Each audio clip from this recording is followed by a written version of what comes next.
Here we go. 7-3, day 1.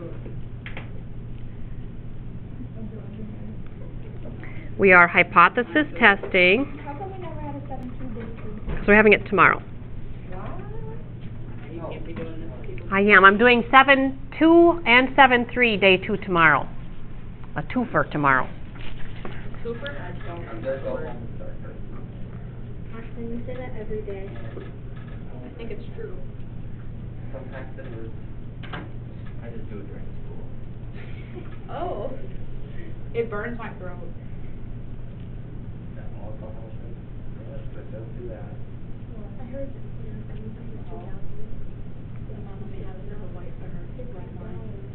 Why?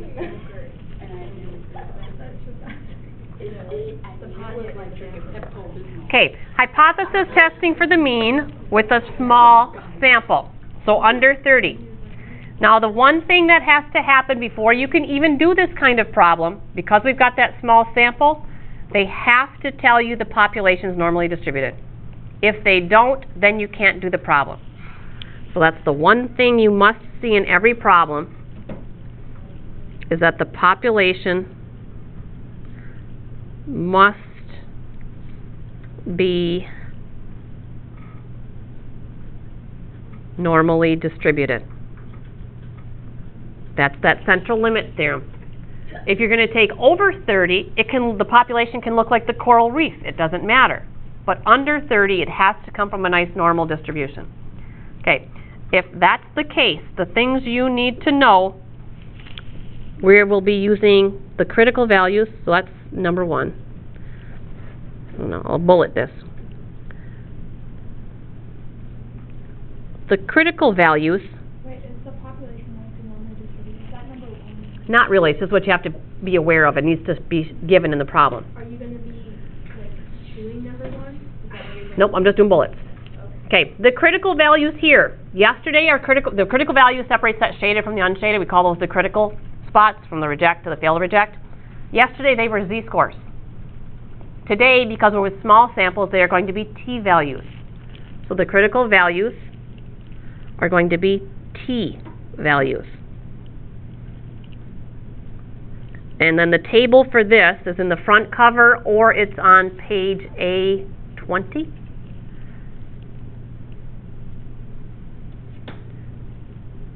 Did you grade my test? Or I think so. Okay. So our first example is not going to be a hypothesis test. It's just going to be reading the table, getting that t-value. Can you use the same t-table as we did Yes, last it chapter? is the Okay, same. it's the Yep, same one. same one. Okay. So our first example is going to be to find critical t-values.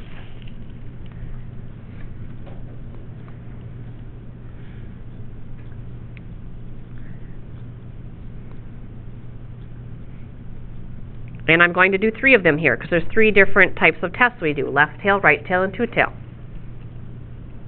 So, if the ha happens to have a less than in it, what tail test would you be doing? It's left. A left tail. The ha tells us which way the shaded region is pointing. So it would be in the left tail.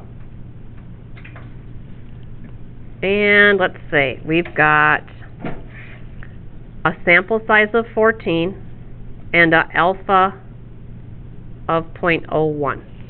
We want to find this critical t-value.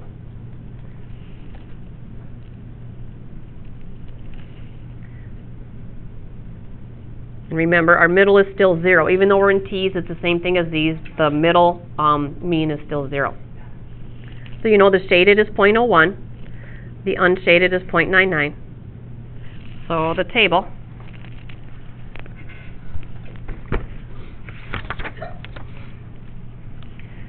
same table as last time. This vertical column is degrees of freedom. What do I do to figure out degrees of freedom again? N minus 1. So if my n is 14, what's my degrees of freedom? 13. So we're going to go down to 13. All right. And now, level of confidence, one tail, two tail. Which one of those 3 things do you think I'm going to look at? one tail. My options are 0.25, 0.10, 0.05, 0.025, 0.01, and 0.005. Which one? 0.01. So 13 and 01 intersect at 2.650. So if I look at my graph, would this number here be 2.650? Negative. Negative. The table doesn't tell you negative. Your sketch, because it's to the left of 0, your t-value is negative 2.650. Okay. The ha could have a greater than in it, which means your shaded region Right. is in the right. I am going to give you a sample size of 9 and an alpha of 0.05 and ask you to find this critical t-value. So we got 0.05 shaded, 9.5 unshaded, and I'm going back to the table. How many degrees of freedom does this problem have? 8. 8. 8 degrees of freedom. What's my one tail or two tail I want to follow? One tail. And what was in that tail? 0.5? Okay, I got a 1.860 as the intersection. Is this value 1.860? Yes. Yes, it is, because the 0 is here. That's out to the right. That is positive. Nothing too tricky yet. Ha. Could have a not equal to, which means two tail.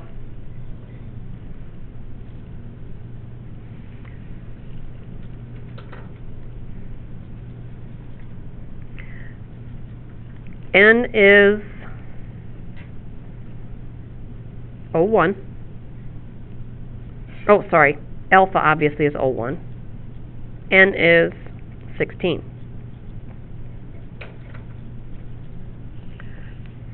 Okay. If the alpha is 01, what's in each tail? 0.005. Very good.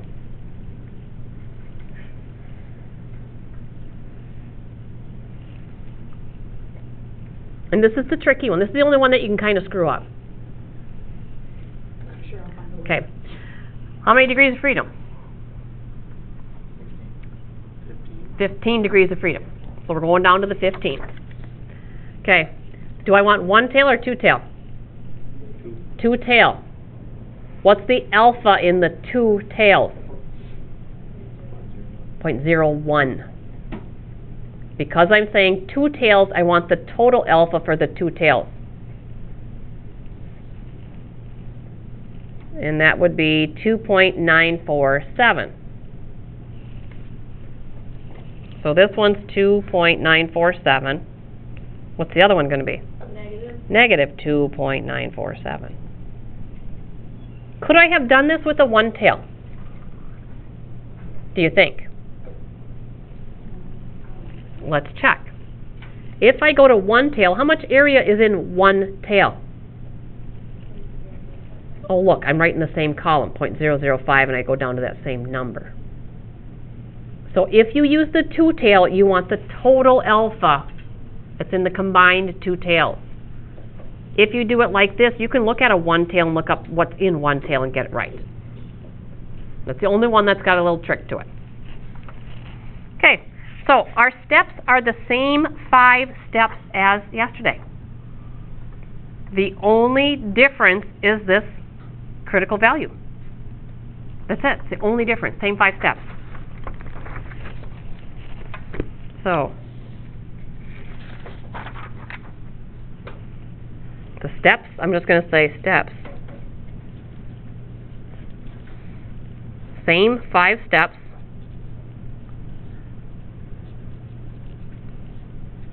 As 7-2. The only difference is instead of using that inv norm step, use the t-table. Use t-table in place of inv norm.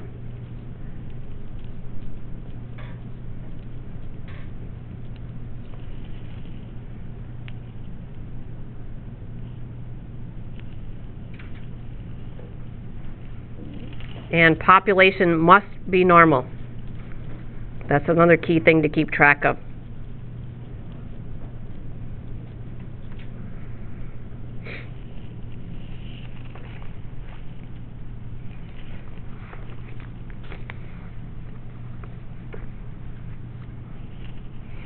Okay, let's go, we'll see one or two examples. We'll see how you feel after one.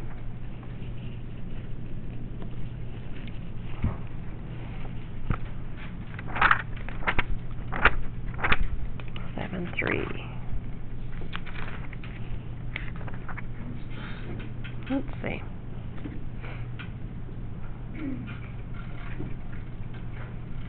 Okay.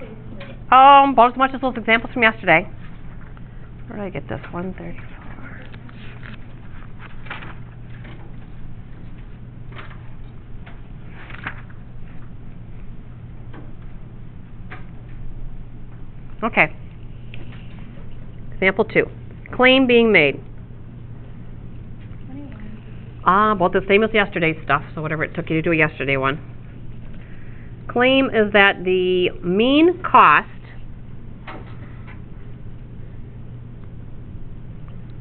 to insure a 1995 Ford F-150 Super Cab, we're just going to say truck, is at least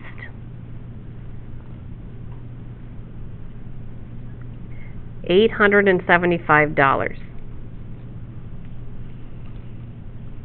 You are going to sample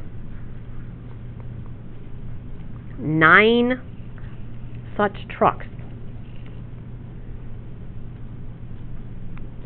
and you find that the mean cost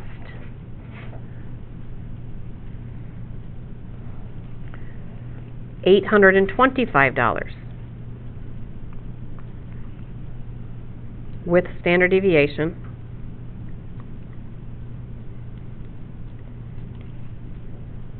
$62.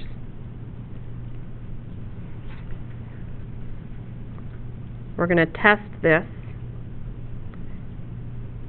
at alpha equals 0.01. Assume population is normally distributed.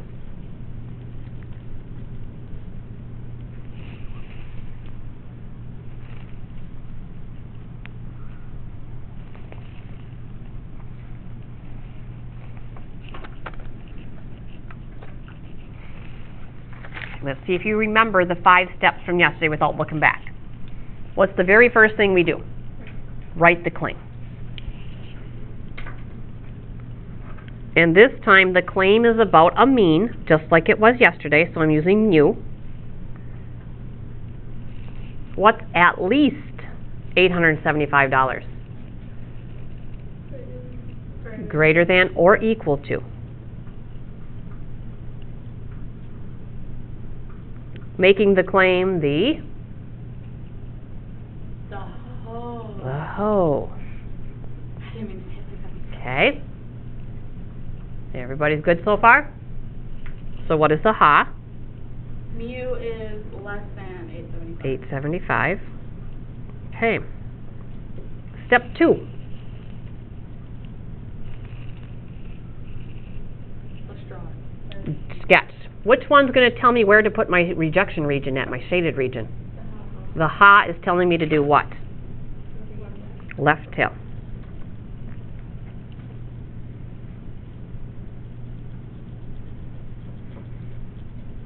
How much is in there? 0.01. 0.01. Now it would be very easy to just jump right in and say, oh, inv norm, 0.01, put it down. What should I have looked at right after I circled this mean?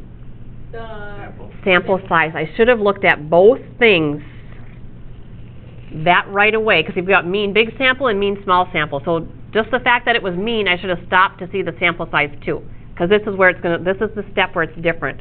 This is now a T, not a Z. So our 0 is here. The T is coming from the table. You should look it up, see if you can find it. I know I can.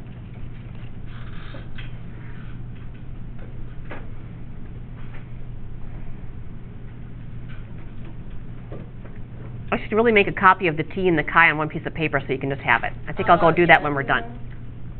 I'll go do that for you. 2.896. Okay, Austin says 2.896. Anybody want to verify? Yeah. Okay. Positive 2.896. Should be negative. Minus 1 if you missed the negative. Minus the entire thing? Yeah. Well, that's 2 points there. 1 for a T, 1 for a negative. Should be 3 points. You could look up the wrong T also. I could make that 3 points there if I wanted to. You should make it like Half a point. No, I don't think so. Okay, we got the first 2 steps done. Now what? I was here. Yeah, we want to know where our sample lands on this curve, so we're going to use that formula. So I want a T-score for 825. So it's just the same formula? It's exactly the same. The only thing that's different is where I get the T-table instead. So the rest of it's the formula's the same. So now it's 825. 825. Minus 875 divided by 62 all over the square root of 9. Very good. That's it, huh? Very. What you remember from yesterday. That means you actually practiced those 4 problems.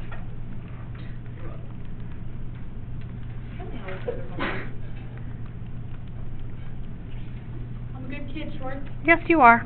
You just called me a bad kid last I did not. I would not say that. You're giving me whiplash with your mood swings. Me? Yeah, you should be more like Mrs. But you're just... How about that? Yes. Other teachers don't. Okay, so if that's my T-score, where do I land on my graph here? Well, I believe you're going to land in the fail to reject. Yeah, I'm going to be right about here. This is 0, this is negative 2.8, I'm at negative 2.4. So anytime I land in the unshaded, we land in the fail to reject the whole. Tell me something about the claim. With a claim being the hoe. Mm-hmm. So now we got to, claim hoe, fail to reject the hoe, neat. There is not enough evidence to say that that's false. I'm not saying it's true, but I'm not saying it's false. So, neef.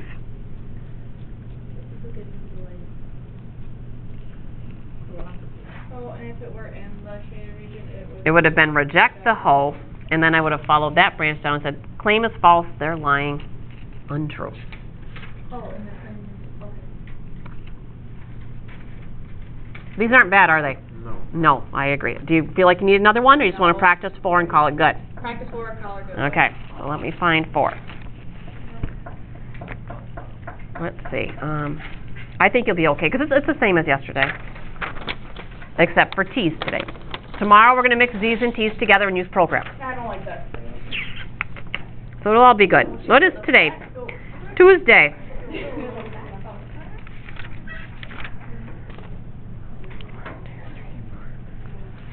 Well, we don't need all of those. We're going to go page 337.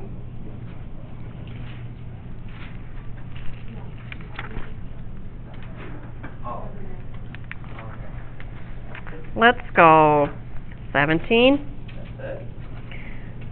19, 21, 23. 17 to 23 odd for math.